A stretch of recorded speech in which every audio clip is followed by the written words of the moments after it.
اور پھر جب حضرت عثمان آئے تو خلیفت رسول اللہ، اور جب حضرت علی آئے تو خلیفت رسول اللہ۔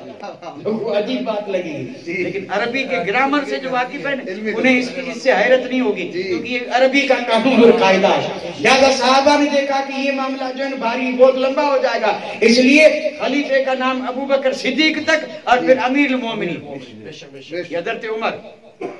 حضرت عمر آئے، سلام کیا اور پوچھا کہ یہ کیا ہے؟ تو آپ نے فرمایا یہ بیواؤں کا رجسٹر ہے، آپ بھی ذرا دیکھ لیں۔ حضرت عمر نے دیکھا۔ اب حضرت عمر نے جب دیکھا تو ہر بیوہ کے آگے کوئی نہ کوئی اس کی نگرانی کرنے والا تھا۔ ایک بیوہ تھی جس کی نگرانی کرنے والا نہیں، کھانا خالی تھا۔ حضرت عمر نے سوچا کہ اس کی نگرانی کا ذمہ میں لے رہا ہوں۔ اب یہ آج کا دور تو نہیں تھا کہ وہاں پر اعلان کرتے کہ اس مائی کی نگرانی میں کروں گا۔ آج تو 5 روپے بھی دیتے ہیں تو بتاتے ہیں کہ رسید لے کے 10 دن گھومتے ہیں کہ اتنا میں نے دیا ہے، لیکن وہاں یہ نہیں تھا، وہاں تھا صرف اللہ کے لیے۔ دل میں خیال کیا کہ یہ ہے بیوہ، رہتی ہے تھوڑی دور مدینہ شریف کے انہی باہر کے علاقے میں، دور ضرور ہے، کوئی اس کی حفاظت کرنے والا نہیں، آج کے بعد اس کے سارے کام عمر کرے گا۔ بتایا نہیں صدیق اکبر کو، بڑی مستند بات، سنی ہوئی بات، لیکن اللہ کرے یاد رہے۔ حضرت عمر نے تہیہ کر لیا۔ اب رات گزری، صبح کا وقت ہوا، نماز فجر پڑھی، فجر پڑھ کے سیدھے پہنچے اس بڑھیا کے پاس۔ فجر کے بعد دروازہ بند تھا، آپ نے دروازہ کھٹکارا، اس بڑھیا نے کہا کون آیا ہے میرے دروازے پہ؟ تو آپ نے فرمایا عمر بن خطاب۔ اس بڑھیا نے دروازہ کھولا، کہا عمر کیسے آئے؟ فرمایا کہ میں آپ کی خدمت کرنا چاہتا ہوں، اگر کوئی ضرورت ہو، پانی لانا ہو، رسد لانی ہو یا کوئی چیز ہو بتا دیں، میں خدمت۔ تو اس بڑھیا نے کہا آپ چلے جائیں، میری خدمت کرنے والا آتا ہے اور خدمت کر کے چلا جاتا ہے، آپ نہ آئیں۔ حضرت عمر نے سوچا کہ حد ہو گئی، کوئی آتا ہے اور خدمت کر کے چلا جاتا ہے۔ خدمت معلوم ہے کیسی؟ کپڑے دھونا، کھانا پکانا، گھر کا جھاڑو دینا، کپڑے سکھانا، اور پھر یہ پورے سارے کام کر کے اور پھر چلے جانا۔ یہ سارے کام کوئی کر کے گیا ہے۔ حضرت عمر نے سوچا کہ دیکھوں ہے کون۔ فجر کے بعد میں آیا، وہ پہلے آیا تھا۔ دوسرے دن حضرت عمر پہنچے تہجد کے وقت، تہجد کے وقت پہنچے، دروازے پہ دستک دی۔ آج اماں بہت ناراض ہوئی، کہا کون؟ کہا عمر۔ کہنے لگی عمر میں نے کل کہہ دیا تھا مت آنا، کیوں آئے ہو؟ حضرت عمر وہاں سے پلٹے بڑی حیرت کے ساتھ کہ کل فجر کے بعد آیا، کام ہو چکا تھا، آج تہجد کے وقت آیا، آج بھی کام ہو چکا ہے، کون ہے جو یہ کام کر کے جا رہا ہے؟ اب تیسرے دن حضرت عمر نے عشاء پڑھی اور آ گئے، عشاء پڑھی اور آ گئے، لیکن آج دروازہ نہیں کھٹکھٹایا، کیونکہ جانتے تھے کہ آج بڑھیا بہت زیادہ ناراض ہوگی۔ کیا کیا؟ بڑھیا کی کٹیا کے آگے بڑا درخت، اس درخت کے پیچھے چھپے بیٹھے، دیکھیں کون آ رہا ہے۔ تھوڑی دیر گزری تھی کہ دور سے کوئی آتا نظر آیا، چونکہ روشنیاں نہیں تھی، اندھیرا تھا، اور آنے والا کا ہیولہ نظر آیا۔ قریب آتے آتے وہ شخص چلا گیا بڑھیا کے گھر، سارا کام کاج کیا اور پھر نکلا، نکل کے دروازہ بند کر کے جب چلا، دروازے درخت کے پیچھے سے حضرت عمر نکلے، اور جب قریب آئے تو دیکھا امیر المومنین خلیفۃ المسلمین سیدنا صدیق اکبر ہے۔ آپ نے پیچھے سے سلام کیا اور کہا یا خلیفۃ رسول اللہ السلام علیکم۔ حضرت سیدنا صدیق اکبر نے مڑ کر کے کہا عمر اس وقت تم یہاں کیسے؟ اس وقت تم یہاں کیسے؟ تو آپ نے کہا کہ میں یہاں آیا تھا اس کام سے، اور جب آپ کا رجسٹر دیکھا تو میں نے تہیہ کر لیا تھا کہ اس ضعیفہ کی خدمت میں کروں گا، لیکن پھر 2 دن آیا پتہ نہ چلا، اور آج آیا تو پتہ چلا کہ کوئی رعیت کا نہیں، یہ تو رسول اللہ کے خلیفے ہیں جو دن بھر خلافت کا کام دیتے ہیں اور رات بھر ضعیفوں اور بیواؤں کی خدمت کرتے ہیں۔ اور بعض لوگوں نے یہاں کچھ اور بھی لکھا ہے، لکھا ہے لیکن ہے بڑا ایمان افروز، اور عرض کرنے میں بھی کوئی حرج نہیں ہے جی حضرت عمر کے حوالے سے لکھا ہے جی اب حضرت عمر پیچھے پیچھے اور سیدنا صدیق اکبر آگے جی تقریباً رات کا آدھی رات ہو چکی ہوگی عشاء کے بعد آئے تھے جی سارا کام نپٹایا اور اب چلے ہیں تو اب کافی رات کا حصہ گزر چکا تھا جی اور غور سے جب حضرت فاروق اعظم نے دیکھا جی تو صدیق اکبر کے پاؤں میں چپل بھی نہیں تھی تو آپ نے کہا امیر مومنین آپ کے پاس جوتے چپل کی کوئی کمی نہیں اور آپ ننگے پاؤں چل رہے ہیں اس کی وجہ کیا تو آپ نے جو جواب دیا تھا زبردست نصیحت آموز ہے آپ نے فرمایا کہ میرے پاس لکڑی کی جوتیاں تھی جسے کھڑاؤں کہا جاتا ہے اور فرماتے ہیں کہ یہ پتھریلی زمین ہے اور اس جوتے کو پہن کے چلے تو کھٹ کھٹ کی آواز آتی ہے اور اس بڑھیا کے اور میرے آنے کے بیچ میں یہودیوں کے گھر ہیں میں نے سوچا کہ رات کو میں جب یہاں سے واپس جاؤں تو ان جوتیوں کی آواز سے کہیں سونے والوں کی نیند خراب نہ ہو یہ ہے یار غار کا کردار جو اپنے کردار سے دشمن کی نیند خراب نہیں کرتے اور یہاں شادیوں میں وما علینا الا البلاغ وآخر دعوانا ان الحمد للہ رب العالمین